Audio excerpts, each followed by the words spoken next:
Salam anak-anakku sekalian yang dikasihi Tuhan. Pagi ini sebelum kita melaksanakan aktivitas kita di sepanjang hari ini, kita akan merenungkan kebenaran firman Tuhan. Namun sebelum kita merenungkan firman Tuhan, kita mohon pertolongan dari Tuhan sehingga kita dapat memahami, mengerti, bahkan melaksanakan firman Tuhan dalam setiap aspek kehidupan kita sehari-hari. Mari kita berdoa. Bapa surga, pada saat kami akan belajar kebenaran firman-Mu, urapi kami dengan kuasa Roh Kudus-Mu, sehingga kami dapat memahami, mengerti, bahkan melaksanakan firman-Mu dalam setiap aspek kehidupan kami, sehingga hidup kami dipimpin, dikuasai oleh firman-Mu. Terima kasih Tuhan, dalam nama Tuhan Yesus kami berdoa, haleluya, amin.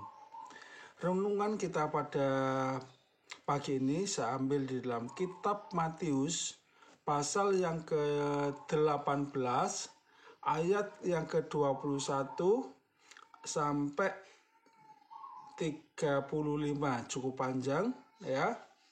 Sekali lagi saya ulangi, Matius pasal yang ke-18 ayat 21 sampai 35. Saya akan baca, kalian menyimak ya.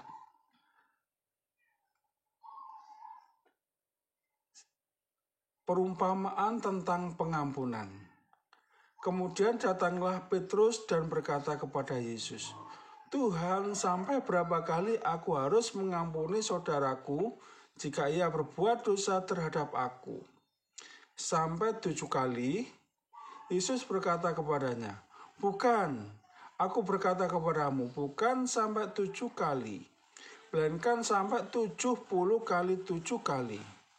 Sebab hal kerajaan surga seumpama seorang raja yang hendak mengadakan perhitungan dengan hamba-hambanya. Setelah ia mulai mengadakan perhitungan itu, dihadapkanlah kepadanya seorang yang berhutang 10.000 talenta. Tetapi karena orang itu tidak mampu melunaskan hutangnya, raja itu memerintahkan supaya ia dijual beserta anak istrinya dan segala miliknya untuk membayar hutangnya. Maka sujudlah hamba itu menyembah dia, katanya, 'Sabarlah dahulu, segala hutangku akan kulunaskan.' Lalu tergeraklah hati raja itu oleh belas kasihan akan hamba itu, sehingga membebaskannya dan menghapuskan hutangnya. Tetapi ketika hamba itu keluar, ia bertemu dengan seorang hamba lain yang berhutang 100 dinar kepadanya. Ia menangkap dan mencekik kawannya itu, katanya, 'Bayar hutangmu.' Maka sujudlah kawannya itu dan memohon kepadanya, 'Sabarlah dahulu, hutangku itu akan kulunaskan.' Tetapi ia menolak dan menyerahkan kawannya itu ke dalam penjara sampai dilunaskannya hutangnya. Melihat itu, kawan-kawannya yang lain sangat sedih, lalu menyampaikan segala yang terjadi kepada tuan mereka. Raja itu menyuruh memanggil orang itu dan berkata kepadanya, 'Hai hamba yang jahat, seluruh hutangmu telah kuhapuskan karena engkau memohonkannya kepadaku. Bukankah engkau pun harus mengasihani kawanmu seperti aku telah mengasihani engkau?' Maka marahlah tuannya itu dan menyerahkannya kepada Al-Kuju sampai ia menuntaskan seluruh hutangnya. Maka Bapakku yang di surga akan berbuat demikian juga terhadap kamu, apabila kamu masing-masing tidak mengampuni saudaramu dengan segenap hatimu." Ya. Jadi berikut pembacaan pada pagi ini atau perenungan kita pada pagi ini tentang pengampunan.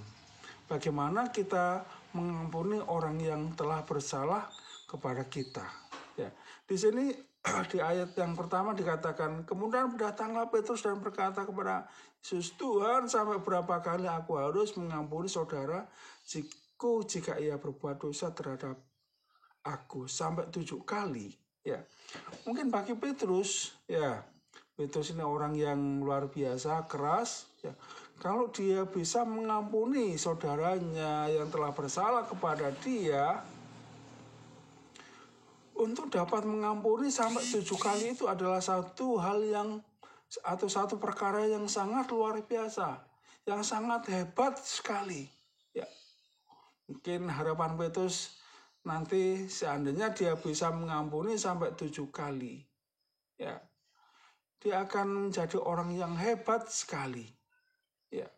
Oh, hebat sekali kamu Petrus bisa mengampuni sampai 7 kali. Lalu apa jawab Tuhan Yesus? Ya. Ternyata jawaban dari Tuhan Yesus sangat luar biasa, di luar dugaan dari Petrus. Ya, di ayat yang ke-22 dikatakan, Yesus berkata kepadanya, bukan, aku berkata kepadamu, bukan sampai 7 kali, melainkan sampai 70 kali 7 kali. Ya. Ini bukan masalah matematis ya, yang kalau dikalikan 70 kali 7 kali sama dengan 490 kali. Ya, kita mengampuni orang. Ya, walaupun itu adalah sudah satu hal yang sangat-sangat luar biasa sekali. Kalau kita bisa mengampuni sampai 490 kali. Tetapi menurut tradisi, pada saat itu 70 kali 7 kali adalah sampai seterusnya. Tanpa batas. Ya, inilah yang membuat Petrus terkejut sekali. Ternyata kita harus mengampuni tanpa batas. Ya.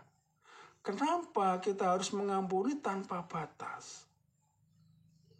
Ya, makanya dari situ Tuhan Yesus memberikan satu perumpamaan. Ya, ada seorang hamba yang memiliki hutang 10.000 talenta. Ya, 10.000 talenta itu adalah satu jumlah yang sangat besar sekali. Ya, bisa dibayangkan kalau dihitung secara matematis. Ya, gaji seorang buruh pada zaman dulu adalah satu hari adalah 1 dinar. Ya, gaji buruh pada saat itu satu hari 1 dinar. Sedangkan 1 talenta itu sama dengan 6.000 dinar. Ya, bisa dibayangkan anak-anakku. Ya, untuk mendapatkan 1 talenta saja, seorang hamba harus bekerja selama 6.000 hari. Ya, nanti kalian bisa hitung berapa tahun sih 6.000 hari itu. Ya, nanti silakan dihitung. Ya, kurang lebih sekitar 15 atau 16 tahun untuk mendapatkan 1 talenta saja. Ya, padahal hamba itu memiliki hutang 10.000 talenta. Bukan 1 talenta. Itu adalah satu jumlah yang sangat besar sekali. Ya. Kalau dia seorang hamba, ya, ingin melunasi hutangnya, dia harus bekerja sekitar ratusan ribu tahun. Bisakah? Mampukah dia? Tidak akan mampu. Tidak akan bisa melunaskan hutangnya dengan kemampuan diri sendiri. Makanya melihat itu sang raja merasa belas kasihan. Walaupun sang hamba itu sudah sujud dan dia bersedia untuk melunaskan hutangnya, tapi tidak akan mampu. Dengan kekuatannya sendiri tidak akan mampu melunasi hutang-hutangnya. Ya. Makanya sang raja ini berketetapan untuk membebaskan hutang-hutangnya. Senang enggak anak-anak? Senang sekali, hutang yang sangat luar biasa yang secara manusia tidak akan mampu dilunasi hutang-hutangnya. tapi sang raja itu membebaskan begitu saja. Mungkin dia akan berteriak, sangat berterima kasih sekali, ya, karena hutangnya yang sangat besar itu, yang mencapai 10.000 talenta, dibebaskan. Kemudian setelah dia keluar dari istana raja, ya, dia memiliki seorang teman. Ternyata dia menghutangi temannya, dan temannya itu berhutang 100 dinar. Apa yang dilakukan oleh hamba yang barusan dibebaskan hutangnya yang sangat besar itu? Dia mencekik temannya dan menagih hutangnya. Bayar hutangmu. Ya. Dan temannya itu istilahnya, sabar teman, nanti saya akan bayar hutangmu. Hari ini saya masih belum punya uang. Tapi dia tidak mau menerima alasan itu. Dia mencekik dan tidak mau mengampuni, membebaskan hutang temannya yang hanya 100 dinar. Hutang temannya yang 100 dinar dibandingkan dengan hutang yang sudah dibebaskan, yaitu 10.000 talenta, tidak ada apa-apanya. Dia sudah dibebaskan hutangnya yang 10.000 talenta, tetapi dia tidak mau membebaskan hutang temannya yang hanya 100 dinar. Sangat kecil sekali dibandingkan hutangnya yang sudah dibebaskan. Makanya dia disebut sebagai seorang hamba yang jahat. Kenapa? Karena dia sudah dibebaskan hutangnya, tetapi dia tidak membebaskan hutang temannya. Renungan kita pada pagi ini tentang pengampunan. Kita juga sama seperti hamba yang jahat ini. Kita telah berhutang. Hutang apa anak-anakku? Hutang dosa. Ya, dosa kita sangat banyak sekali. Ya, dengan kemampuan kita tidak akan mampu melunasi hutang-hutang dosa kita dengan apapun.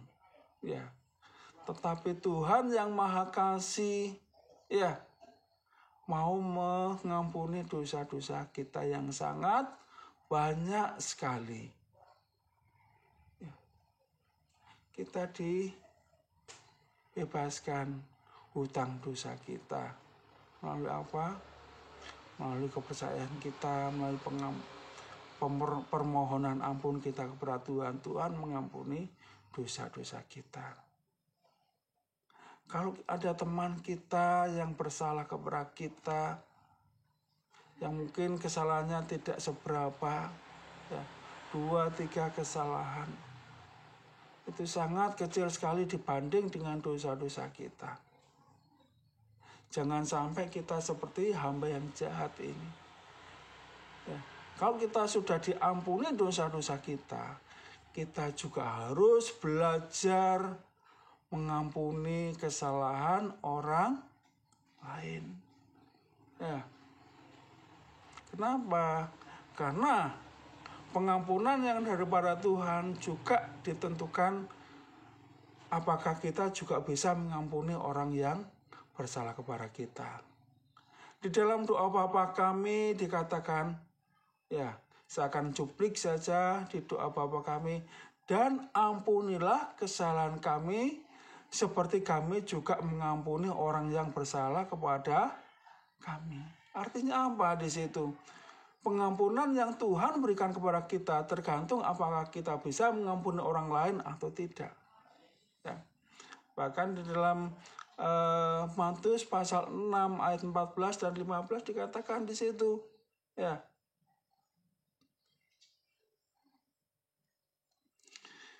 Ya, ini adalah satu keterangan di dalam doa Bapa kami. Ya, di dalam Matius pasal 6 ayat 14 dan 15 dikatakan, karena jikalau kamu mengampuni kesalahan orang, Bapamu yang di surga akan mengampuni kamu juga. Tetapi jikalau kamu tidak mengampuni orang, Bapamu juga tidak akan mengampuni kesalahanmu. Ya, makanya anak-anakku sekalian, ya, kita belajar memaafkan kesalahan orang. Kita belajar mengampuni kesalahan orang, ya, yang walaupun itu menyakitkan. Tetapi ketika kita mengingat kasih Tuhan yang telah mengampuni dosa-dosa kita, Tuhan terlebih dahulu mengasihi kita, Tuhan terlebih dahulu mengampuni kita.